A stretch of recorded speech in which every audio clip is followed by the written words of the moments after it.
So you want to hear a story? Well, I used to know a whole lot of pretty interesting ones. Some of them so funny you'd laugh yourself unconscious. Others so terrible you'd never want to repeat them. But now I can't remember any of those. So maybe I'll just tell you about the time I found that lost thing. This all happened many summers ago, down at the beach. I was, as usual, working tirelessly on my bottle top collection. At least until I saw the thing.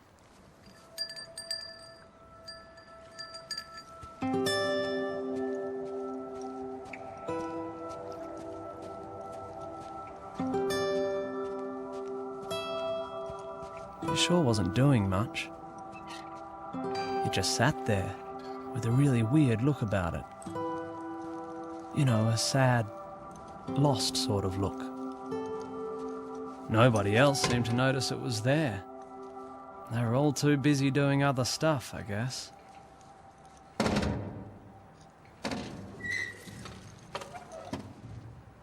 Hello?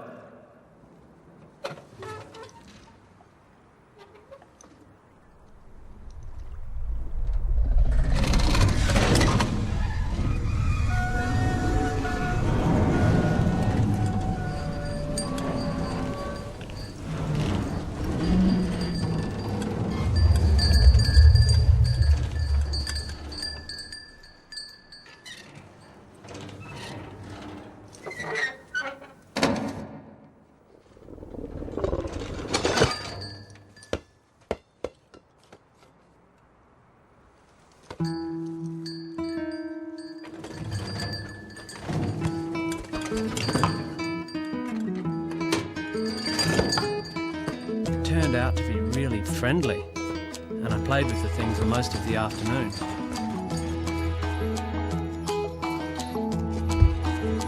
It was great fun, yet the whole time I couldn't help feeling that something wasn't quite right.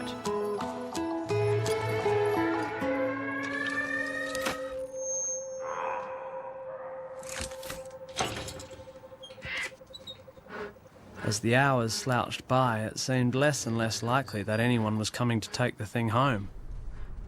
Soon there was no denying the unhappy truth. It was lost.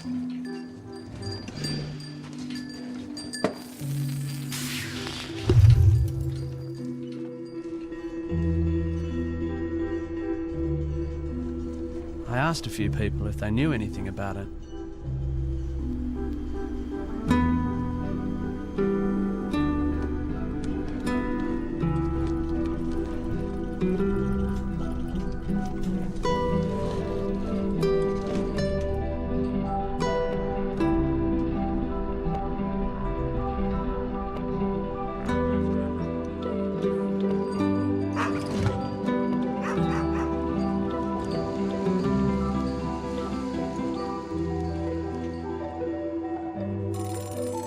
I took the lost thing over to Pete's place. Pete has an opinion on just about everything. Cool, he said. Pete didn't know what the thing was exactly, but he said what he always does, that all physical manifestations could be identified empirically through careful observation, calibrated measurement and controlled experimentation.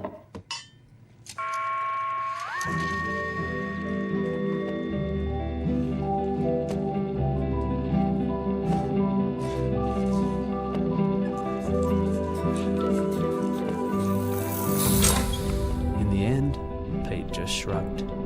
He didn't think the lost thing came from anywhere and didn't belong anywhere either. Some things are like that, he said. They're just plain lost.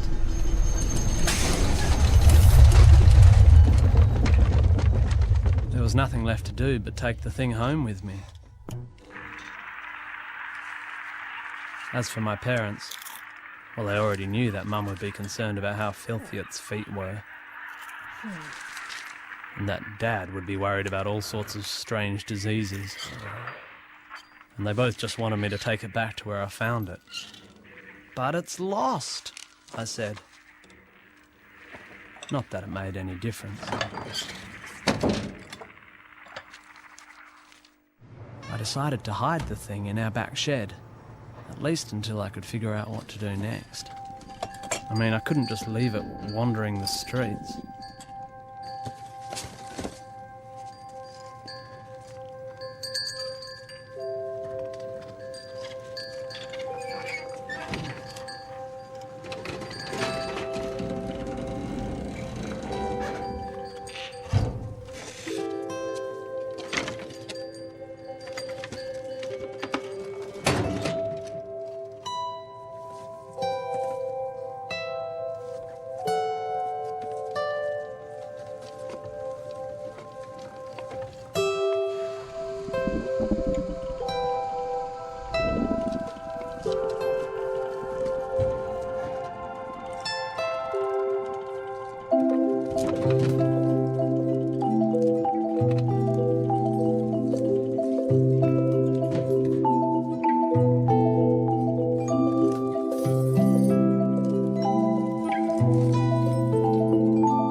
The lost thing seemed happy then, but I sure couldn't keep it in the shed forever.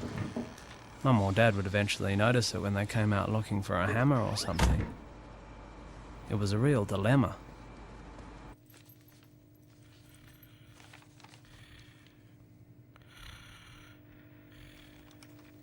Are you finding that the order of day-to-day life is unexpectedly disrupted? Do you suffer from unclaimed property? Objects without names? Troublesome artifacts of unknown origin? Things that just don't belong? Don't panic. We've got a pigeonhole to stick it in. The Federal Department of Odds and Ends. The next morning we caught a tram all the way into the city.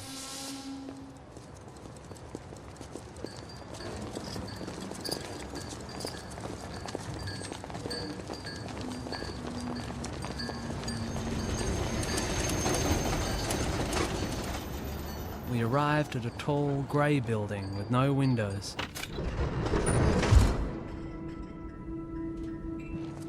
It smelt like disinfectant.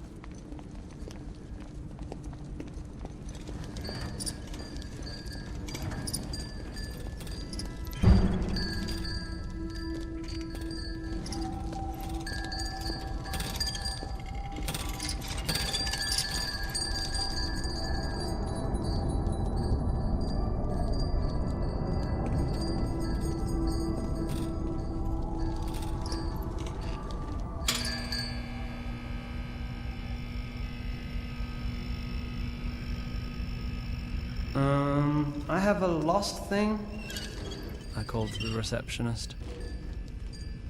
Fill in the forms. She sighed.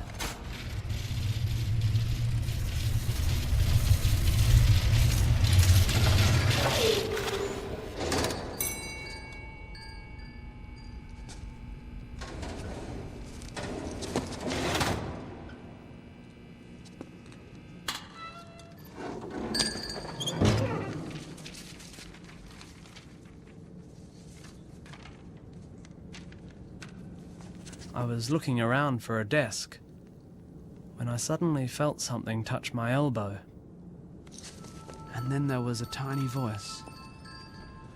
If you really care about that thing, you shouldn't leave it here. This is a place for forgetting, leaving behind. Here, take this. Cheers, I said. You shouldn't leave it here.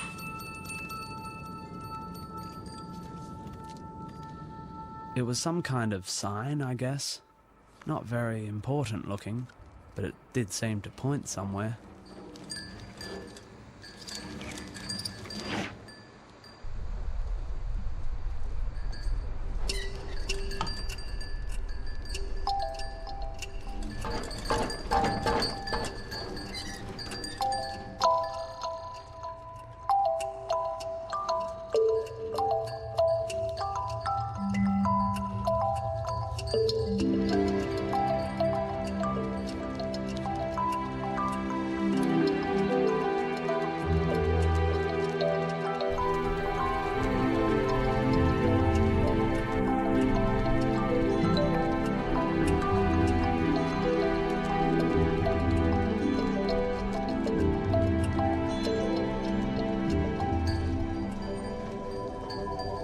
Eventually, we found what seemed to be the right place, in a dark little gap off some anonymous little street. The kind of place you'd never know existed unless you were actually looking for it.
I still think about that lost thing from time to time, especially when I see something out of the corner of my eye that doesn't quite fit. You know, something with a weird, sad, lost sort of look. I see that kind of thing less and less these days. Maybe there aren't many lost things around anymore. Or maybe I've just stopped noticing them. Too busy doing other stuff, I guess.